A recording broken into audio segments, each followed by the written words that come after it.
자, 여러분 반갑습니다. 제피의 우리 나고 있는 텍사스 제피입니다.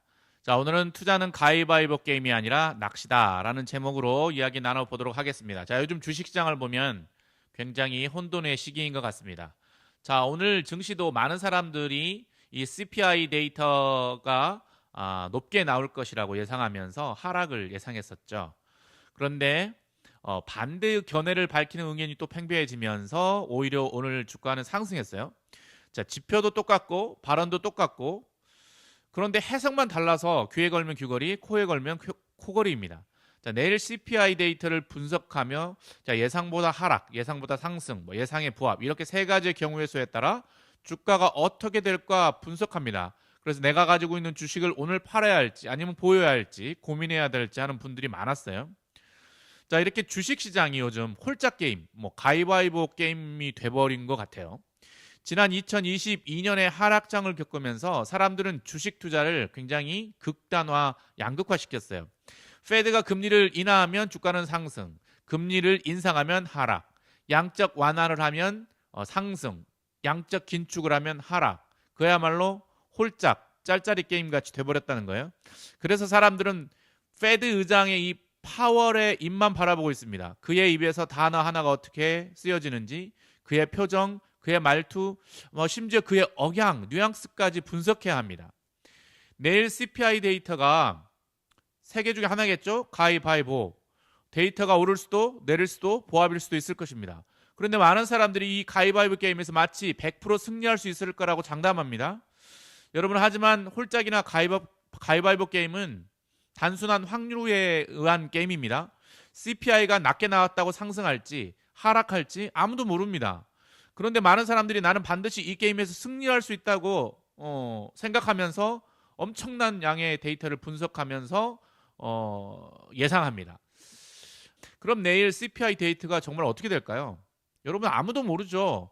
어떤 분들은 주택가격과 중고차 가격이 상승했다고 하면서 높게 나올 것이다 말을 하죠. 또 CPI 데이터의 이 발표 방법이 바뀌어져서 높게 나올 거다 이렇게 얘기하는 분도 많이 있고, 어떤 분들은 임금 상승률이 꺾였다 이렇게 말하면서 CPI 데이터가 의외로 낮게 나올 수도 있다 이렇게 말을 하죠.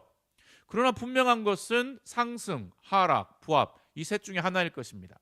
그런데 가위바위보 게임에서 반드시 내가 이길 수 있다고 장담하면서 상대방을 예의주시합니다. 그리고 그의 눈을 주시하죠. 그러나 내가 아무리 노력해도 그것은 내 목적대로 될 수가 없습니다.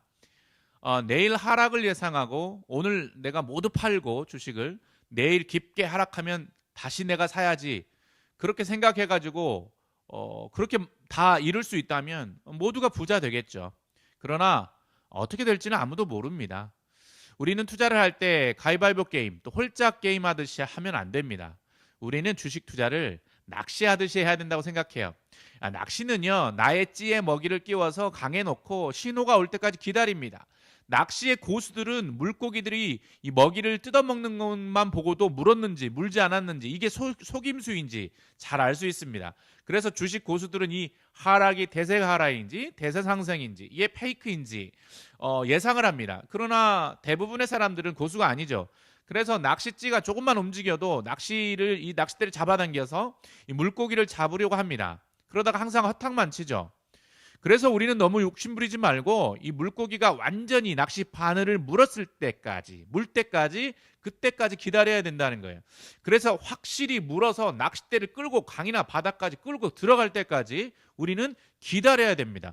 그때까지 쉼없이 기다리고 다시 먹이를 끼우고 인내하는 시간을 가져야 한다는 거예요. 그래야 월척을 낚습니다. 안 그러면 맨날 피라미드만 잡는다는 거죠.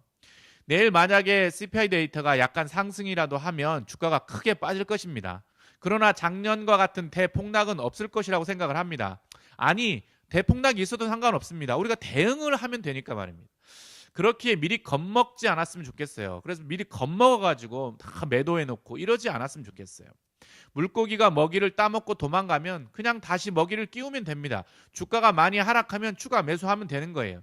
저는 오늘 제피를 제가 여유 자금이 생겨서 50%를 추가 매수했어요. 그리고 혹시 내일 CPI 데이터가 좋지 않아서 또 하락하면 내일 또 50% 매수할 겁니다. 제피는 이렇게 돈이 생기면 매수하죠. 그러나 TQQQ는요 좀 다르죠. TQQQ는 좀 기다려야 합니다. 저는 TQQQ가 적어도 16에서 17불까지는 떨어져야 추가 매수를 할 생각이에요. 그때까지 저는 기다립니다. 만약에 올라가면 즐기면 되는 거고요. 자, 아무리 길어야 저는 올해 말이고 아무리 금리를 높게 올려야 5.5%라고 생각합니다. 이제 거의 다 왔어요. 아무리 다른 지표들을 봐도 리먼급 경기 침체가 올 거라는 것은 조금 오버인 것 같아요. 그러니 너무 겁먹지 않았으면 좋겠습니다. 이 주식 투자에 실패하는 사람들의 가장 큰 특징이 바로 겁을 많이 먹는 사람과 후회를 많이 하는 사람이라고 생각합니다. 겁을 많이 먹으면 어떡하죠? 겁을 많이 먹으면 이렇게 생각합니다. 떨어지면 어떡하지? 떨어지면 내 원금의 몇 %를 잃을 텐데, 더 떨어지면 나 망하는데, 이렇게 겁에 질려서 조금만 악재가 나와도 다 팔아버립니다. 그리고 또 조금만 호재가 나오면 또 왕창 샀다가 결국은 이렇게 샀다 팔았다를 반복하게 되는 순간 내 손에 있는 자본은 점점 줄어들게 되어 있다는 겁니다. 그리고 후회가 많은 사람들이에요. 테슬라가 106불이었어요. 그런데 한 달 만에, 한 달도 안 돼서 200불이 됐어요. 그래서 이렇게 얘기합니다. 106불에 더 살 걸. 그런데 진짜 106불이 됐을 때는 살 걸이라고 생각하는 게 아니라 내가 언제 팔아야지? 라를 생각했던 거예요. 그런데 그런 생각을 다 잊어버리면서 그때 샀었어야 했는데 후회합니다. TQQQ가 지난 3일간 엄청 많이 하락했죠? 그래도 또 후회하죠. 제일 고점을 했을 때 팔았어야 되는데 괜히 가지고 있다가 손해봤네. 오늘은 팔아야지. 그래서 오늘 팝니다. 장 시작 전에. 그런데 어때요? 오늘 하락할 줄 알았는데 오늘 또 4% 상승했어요. 이러면 이렇게 후회하고 겁을 먹으면 샀다 팔았다가 반복되고 결국은 내 손에 있는 자본은 점점 줄어든다는 것입니다. 내일 CPI 데이터가 어떻게 나올지 아무도 모르기에 여러분 마음 편하게 있었으면 좋겠어요. 셋 중 하나죠. 상승, 하락, 포합. 주가도 상승, 하락, 포합. 상승하면 즐겁게 즐기면 되고 깊게 떨어지면 추가 매수하면 되고 그러면 됩니다. 그러면 되는데 마음 졸이면서 우리가 하루하루를 지내면 절대로 10년 장기 투자 못합니다. 여러분 기억하십시오. 시간을 낚는 어부가 되십시오. 그러면 언젠가 그 낚시 바늘에 월척이 걸릴 것입니다. 자, 오늘 여기까지 하겠습니다. 오늘 조금이라도 도움이 되셨다면 구독과 좋아요, 알림 설정 부탁드리겠습니다. 감사합니다.